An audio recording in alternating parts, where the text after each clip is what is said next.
আসসালামু আলাইকুম সবাইকে। আমি মোহাম্মদ সোহাইব হোসেন। অনেকেই হঠাৎ করে দেখেন তাদের জিমেইল অ্যাকাউন্ট টার্মিনেট বা ডিসেবল হয়ে গেছে, আর তখন পুরো লাইফ থেমে যায়। কারণ আপনাদের ওই জিমেইল অ্যাকাউন্টে ইউটিউব চ্যানেল, বিভিন্ন ধরনের অ্যাকাউন্ট, ফেসবুক সব কিছুই থাকে সেই জিমেইলে। আজকের ভিডিওতে আমি আপনাদেরকে দেখাবো কিভাবে আপনারা টার্মিনেট হওয়া জিমেইল অ্যাকাউন্ট ফিরিয়ে আনা যায়, তার আসল ট্রিক্স। প্রথমে বুঝতে হবে কেন আপনার গুগল অ্যাকাউন্টটা টার্মিনেট করা হলো। সাধারণত 4টা কারণ থাকে, যে 4টা কারণে আপনাদের অ্যাকাউন্টগুলো টার্মিনেট করা হয়। তার মধ্যে নাম্বার 1 হচ্ছে গুগল পলিসি ভায়োলেন্স, যেমন স্প্যাম, মাল্টিপল ফেক অ্যাকাউন্ট, এরকম আরও অনেক কারণ থাকে, যেগুলোর কারণে আপনার গুগল টিম ভায়োলেন্স হিসেবে ধরে, তখনই কিন্তু তারা অ্যাকাউন্টগুলো টার্মিনেট করে থাকে। 2 নম্বর আছে অ্যাপ ইউজ। আপনার জিমেইল অ্যাকাউন্ট যদি অবৈধভাবে বা গুগলের রুলস ভাঙার চেষ্টা করে, তাহলে কিন্তু আপনার জিমেল অ্যাকাউন্টগুলো টার্মিনেট করে থাকে।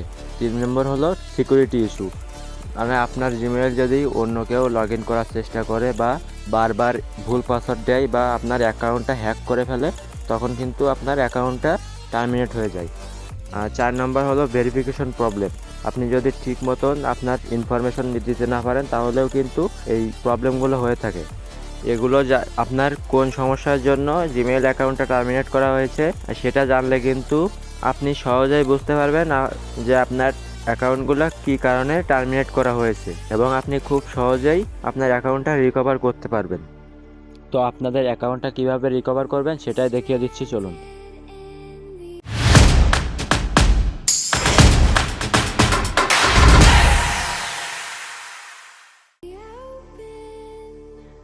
আপনারা সর্বপ্রথম আপনাদের ফোনের সেটিংসটা ওপেন করে নেবেন। তো ফোনের সেটিংসটা ওপেন করার পরে আপনারা এখানে এই যে গুগল নামের এই অপশানটা খুঁজে নেবেন। এক এক ফোনে এক এক জায়গায় থাকবে, কিন্তু একই নামেই থাকবে। আপনারা গুগলে ক্লিক করে দিবেন। দেওয়ার পরে আপনাদের যে জিমেইলটা টার্মিনেট হয়ে গেছে সেই জিমেইলটা এখানে দেখতে পাবেন, সেটা আপনারা ক্লিক করে ওপেন করে নেবেন। তারপরে আপনারা এখানে দেখতে পাচ্ছেন রিভিউ রেস্ট্রিকশন, তো এই অপশানে আপনারা একটা ক্লিক করে দিবেন। এই অপশান আপনাদের অবশ্যই এখানে আসবে। আপনারা ক্লিক করে দেওয়ার পরে এরকম একটা ইন্টারফেস চলে আসবে। তো এখানে সাবমিট আপিল এই অপশানটা খুঁজে নেবেন, নিয়ে এখানে আপনারা একটা ক্লিক করে দিবেন। তো ক্লিক করার পরে আপনাদের সামনে এরকম ইন্টারফেস চলে আসবে। তো আপনারা এই যে কোড দেখতে পাচ্ছেন, এই কোডে আপনারা একটা প্রম্পট লিখে দিবেন, যেটা আমি আমার এই ভিডিওর ডেসক্রিপশন বক্সে দিয়ে দিব, ওখান থেকে আপনারা কালেক্ট করে নেবেন। আমি এরকম একটা লেখা আমি আমার এই ভিডিওর ডেসক্রিপশনে দিয়ে দেবো, এখান থেকে নিয়ে নেবেন কপি করে। তো আমি এটা কপি করে নিয়ে যাচ্ছি।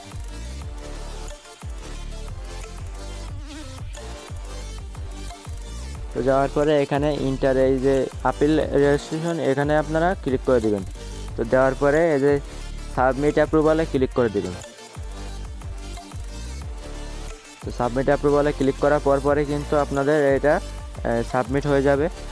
তো দেখতে পাচ্ছেন আমাদের কিন্তু এটা কমপ্লিটলি সাবমিট করা হয়ে গেছে। এটা আপনারা 2 বিজনেস দিন, মানে 2 দিনের ভিতরে আপনাদের রেজাল্টটা পেয়ে যাবেন যে আপনাদের জিমেইলটা ব্যাক হবে কি হবে না। তো অবশ্যই আপনারা 2 দিন ওয়েট করে নেবেন। আশা করি ভিডিওটা আপনাদের অনেক কাজে আসবে। জিমেইল অ্যাকাউন্ট টার্মিনেট হওয়া খুবই সিরিয়াস প্রবলেম, কিন্তু ধৈর্য ধরে সঠিকভাবে যদি আপনারা আপিল করতে পারেন, তাহলে 90% অ্যাকাউন্টই ফিরে আসে। যদি ভিডিওটা আপনাদের কাছে হেল্পফুল লাগে, তাহলে একটা লাইক করে দিবেন। আর টেক রিলেটেড টিপস পেতে আমার চ্যানেলটা অবশ্যই সাবস্ক্রাইব করে রাখবেন।